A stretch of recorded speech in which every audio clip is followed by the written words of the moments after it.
Hello everyone, আসসালামু আলাইকুম। আমি সোহেল। আজকে আসলে মাহির টিউব যে ইউটিউব চ্যানেলটি রয়েছে, আপনারা হয়তো বা সেই চ্যানেলে আমাকে দেখেন, কারণ মাহির ভাইয়ের একটা ইউটিউব পার্টনার বললেও চলে আমি।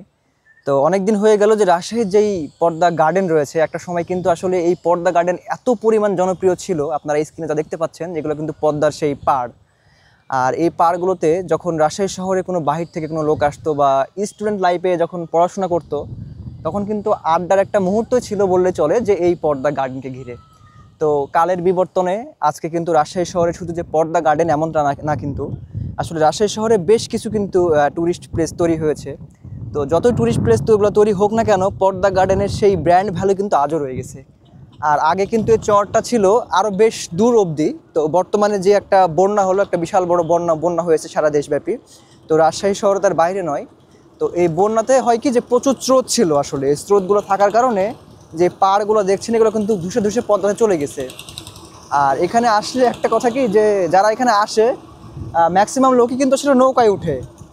আর আপনারা পাড়গুলো যদি একটু লক্ষ্য করেন নিচের দিকে, তাহলে এখনও কিন্তু সেই ফাটল রয়েছে, অর্থাৎ এই পাড়ের কাছাকাছি যাওয়া কিন্তু এখনও বিপজ্জনক, রিস্ক। এই জন্য আমি আসলে বেশি দূরে আর না যাই।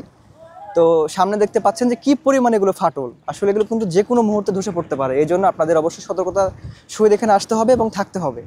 আপনারা যদি সতর্কতা অবলম্বন না করেন, ধারে যদি যান, যে কোনো সময় একটা বিপদ হতে পারে।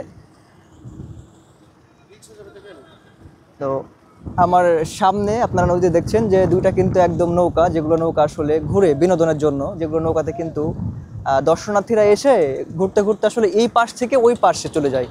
অর্থাৎ আমাদের খুব নিকটেই কিন্তু আসলে বললে চলে যে ভারত। ওই পাশে যেই সবুজ গাছপালাগুলো দেখা যায়, ওই গাছপালার মধ্যে কিছু অংশ বাংলাদেশের আছে। আর পরেই কিন্তু আসলে একদম মানে ভারত, যেখান থেকে ভারতের একটা সীমানা যে বর্ডারটা আছে, সেটা কিন্তু দেখা যায়। তো এই মুহূর্তে আমার অবস্থান আপনারা অবশ্যই বুঝতে পেরেছেন যে উপরে পর্দা গার্ডেন, নিচে যে চরটি রয়েছে সেখানে আমি দাঁড়িয়ে আপনাদের সাথে কথা বলছি এবং আপনাদের দেখানোর চেষ্টা করছি আপনারা কে কে এই জায়গাতে এসেছেন। তারা অবশ্যই এই জায়গা সম্পর্কে অনেক কিছু জ্ঞান অর্জন করেছেন। তো আজকের এই ভিডিওতে আপনারা একটা কমেন্ট করে যাবেন যে আসলে এই জায়গাটা আপনাদের কেমন লেগেছে, বা এই জায়গাতে আপনাদের কোনো স্মৃতি আছে কিনা, এবং এই জায়গাতে আপনারা কখনো এসেছেন কিনা। তো বিশেষ করে যারা এসেছেন, যারা কলেজ লাইফে এখানে পড়াশোনা করেছেন, তারা অবশ্যই জানাবেন যে জায়গাটি কেমন। আজকে আমি আর মাহির ভাই এসেছি। মাহির ভাই, কিছু কথা বলেন আপনি। তো এতক্ষণ কথা বলছিল সোহেল টিউবার। আসলে সোহেল ভাইয়েরও আসলে একটা পেজ আছে, ফেসবুক পেজ, ইউটিউব চ্যানেল আছে। সো আমরা অনেক দিন থেকে আসলে কন্টেন্টের যাত্রা শুরু করেছি। তো আজকে আসলে আসার মেন কারণটাই হচ্ছে আজকের ওয়েদারটা অনেক সুন্দর। আর আমরা সবাই আজকে আসলাম এখানে একটু ঘুরতে। তো আবহাওয়া যদি ভালো থাকে, আকাশে যদি কোনো রোদ না থাকে, তাহলে এই যেই চরটা দেখতে পাচ্ছেন, এই চরে অনেকে হাঁটাহাঁটি করছে। আসলে এখানে ফ্যামিলিগতভাবেও সবাই ঘুরতে এসেছে, তারপরে এখানে কাপলরাও ঘুরতে এসছে। তবে একটা জিনিস দেখে খুবই খারাপ লাগলো, আপনারা তো বুঝতেই পারছেন যে আসলে স্কুল ড্রেস, কলেজ ড্রেস পরে যেসব মানে বহিরাগত ছেলেমেয়েরা এখানে ঘুরে বেড়াচ্ছে, এটা আসলে ঠিক না।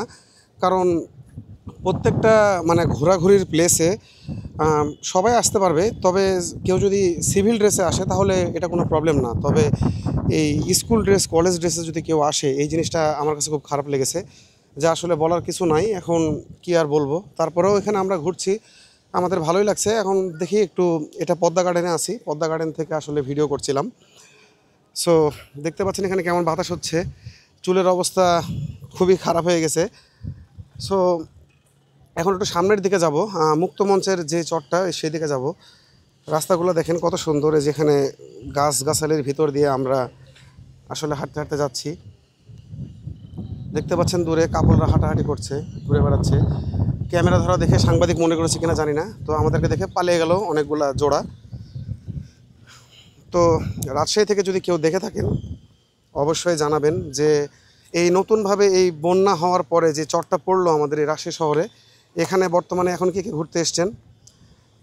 তো দেখি আমাদের সেকেন্ড যে পর্বটা এখন আমি আপলোড করব, সেটা সামনের দিকে যাই, সামনের দিকে আপনাদেরকে দেখাই যে আসলে জায়গাগুলো কেমন। মুক্তমঞ্চের সামনের দিকে যাই আমি আর সোহেল ভাই। দেখা হচ্ছে সেকেন্ড পর্বে।